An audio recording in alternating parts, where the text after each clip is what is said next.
Tasmania has a really long and proud history of protest, as Australia does.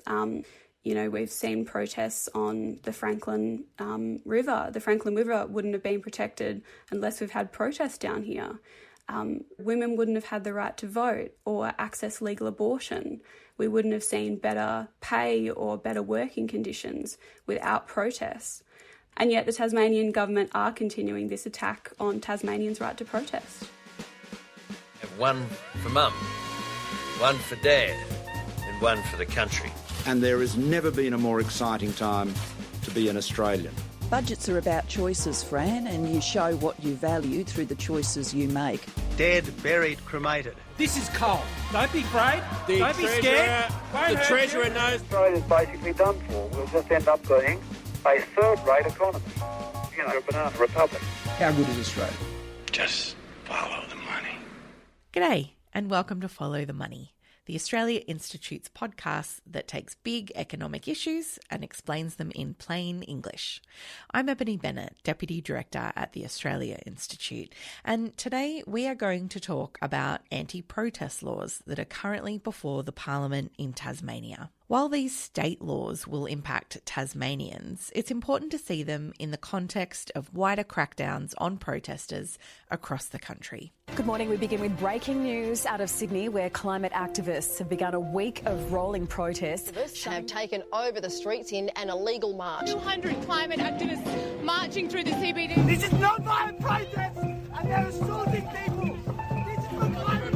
The Harbour Tunnel blocked by an activist who locked herself to a steering wheel. They are serial pests. They glue themselves to bridges, they glue themselves to roads. And I say to them, go and get a real job. Those arrested this morning now face large fines and potentially jail time under new laws in New South Wales handed down in April. Two other states, Victoria and Tasmania, are looking at similar legislation. It's 17-9. The Tasmanian Government is having a fourth go at getting its controversial anti-protest laws through the Legislative Council. The laws, which introduce much harsher penalties for protesters disrupting a workplace. Climate protests by Blockade Australia have caused disruption in Sydney this week. And under legislation passed by the New South Wales Parliament in April, protesters face jail time of up to 2 years and fines of up to $22,000.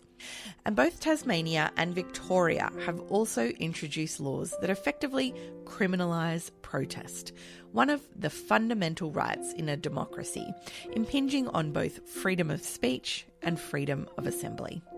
A lot of these laws are passed in service of the logging and mining industries, but the laws will impact protests of all kinds. And to unpack the Tasmanian anti-protest laws in detail, I'm joined by Rachel Hay, an Kantor Fellow at the Australia Institute Tasmania. Thanks for joining us, Rachel. Thanks for having me. Firstly, Rachel, what is the aim of these anti-protest laws in Tasmania? So the Tasmanian Government are saying that they want to protect workers' rights, to protect workers' mental and physical health, as well as businesses' profits. But really we've seen no evidence that workers are actually being threatened by protesters. In budget estimates a couple of weeks ago, the Attorney-General Elise Archer confirmed that there have been no incidents reported to WorkSafe Tasmania of protesters threatening workers' safety. The briefings from industry were also done in secret to the Legislative Council, so we really don't know how workers' safety is being threatened by protesters.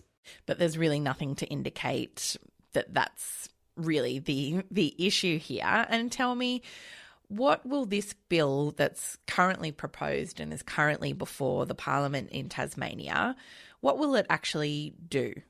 So this bill will have a chilling effect on people's ability to protest.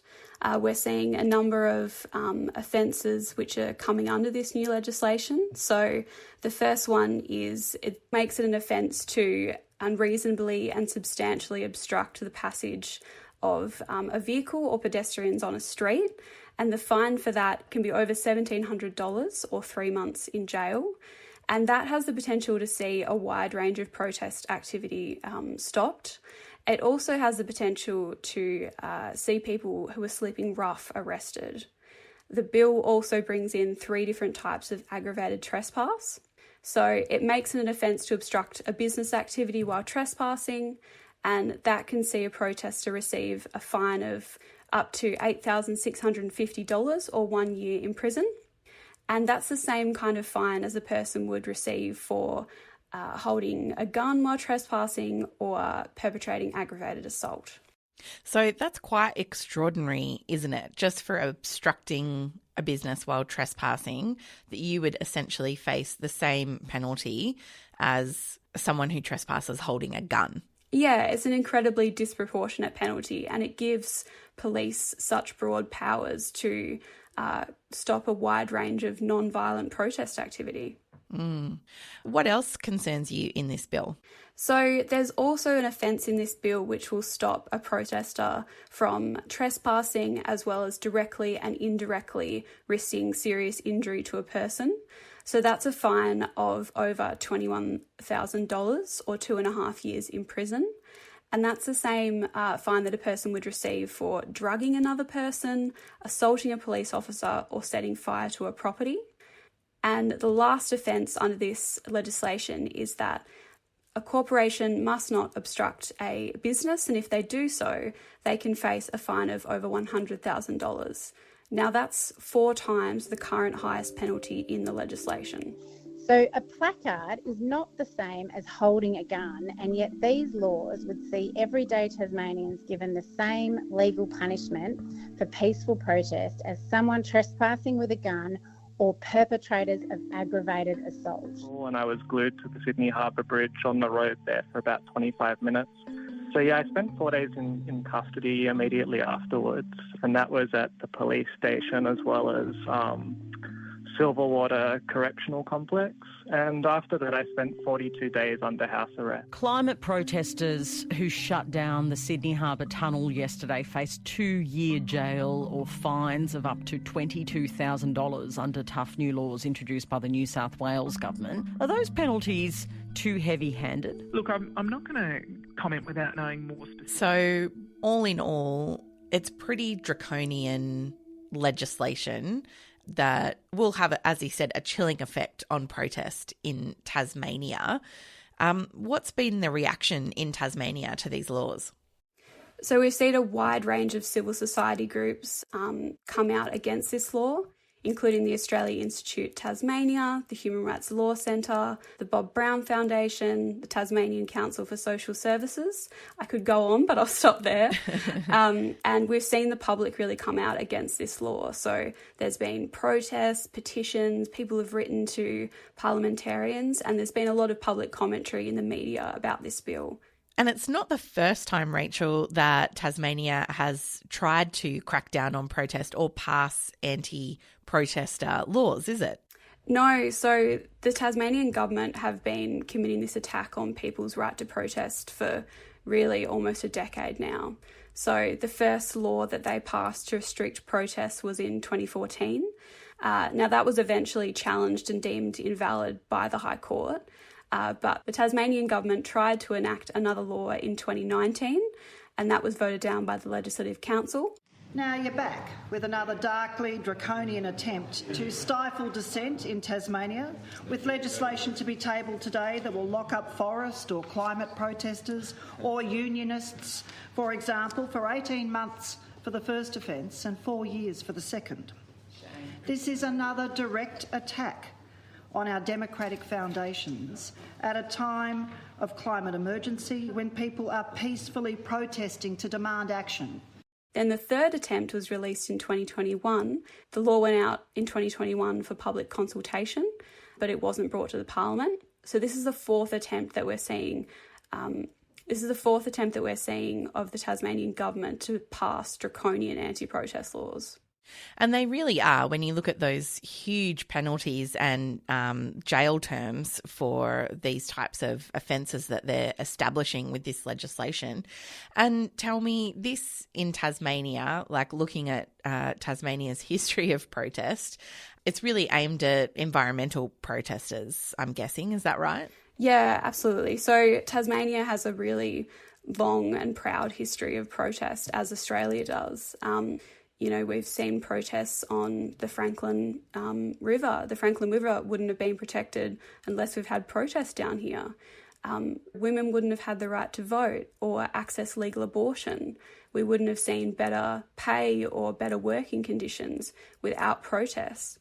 And yet the Tasmanian Government are continuing this attack on Tasmanians' right to protest. From Bert in Medina, morning to you, Bert, says if the government acted responsibly toward the environment, we wouldn't need protest. Will says these well-meaning activists need to find another way to get attention which doesn't get people's back up. Standing by, waving a flag is completely ineffective.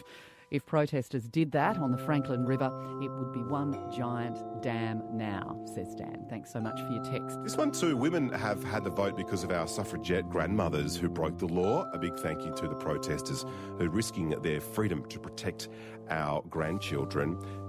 Yeah, it's really awful when you consider too that other states have been pursuing these types of anti-protester laws as well. As I mentioned in my introduction, Victoria's got these types of laws on the books, and New South Wales has passed anti-protest laws earlier in the year. And certainly, Rachel, considering the huge role that protesters played in keeping climate change a huge issue on the national agenda in recent years, we know that protest plays such a vital role in democracy.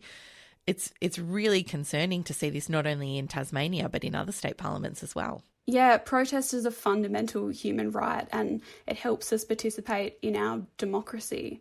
But Australia actually, unlike a lot of comparable Western democracies, actually doesn't protect the right to protest. So we lack robust protection of human rights.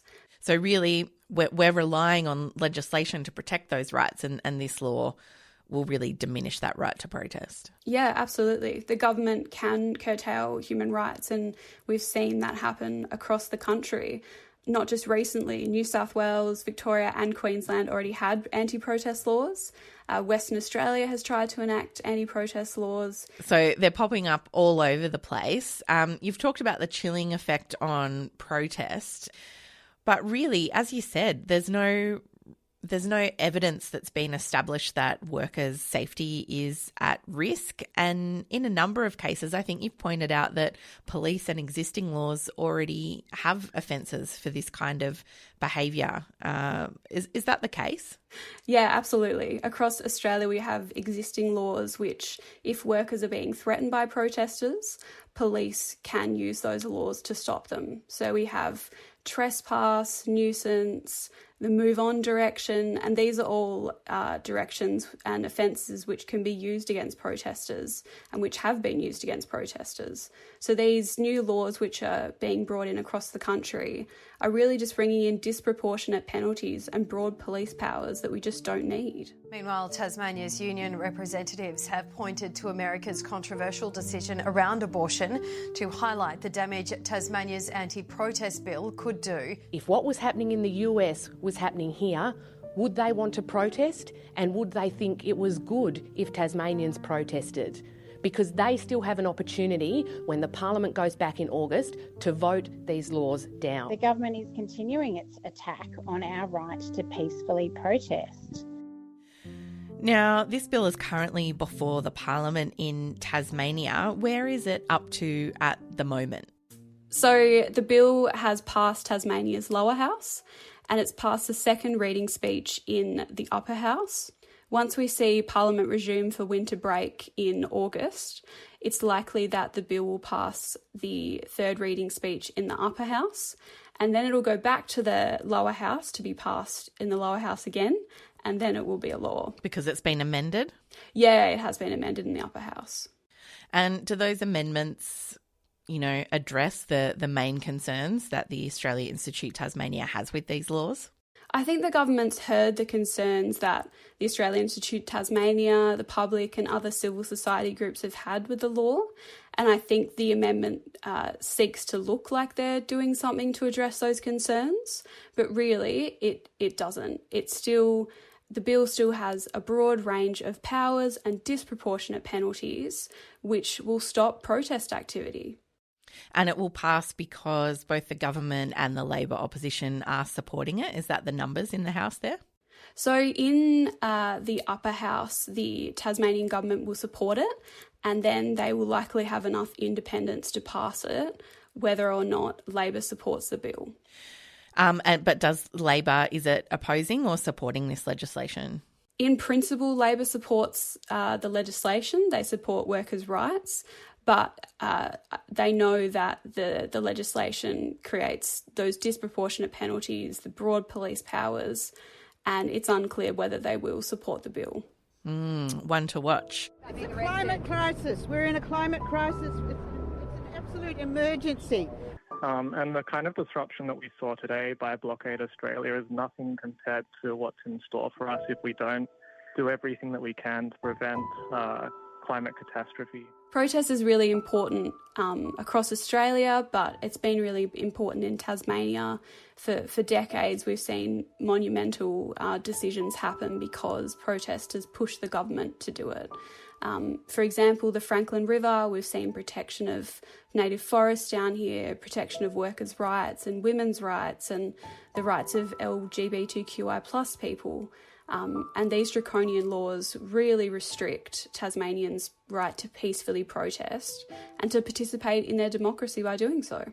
A lot of people on Twitter have been quoting Antonio Guterres, who has a fabulous quote that applies directly to this situation, which is that climate activists are sometimes depicted as dangerous radicals.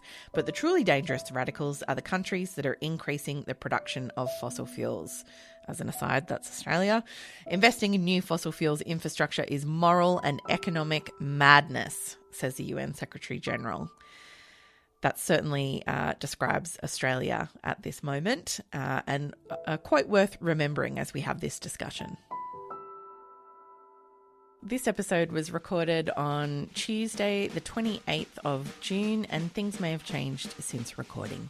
You can visit australiainstitute.org.au for all our latest research, including our research on Tasmania's anti-protest laws, and we're on Twitter at the Oz Institute with an AUS.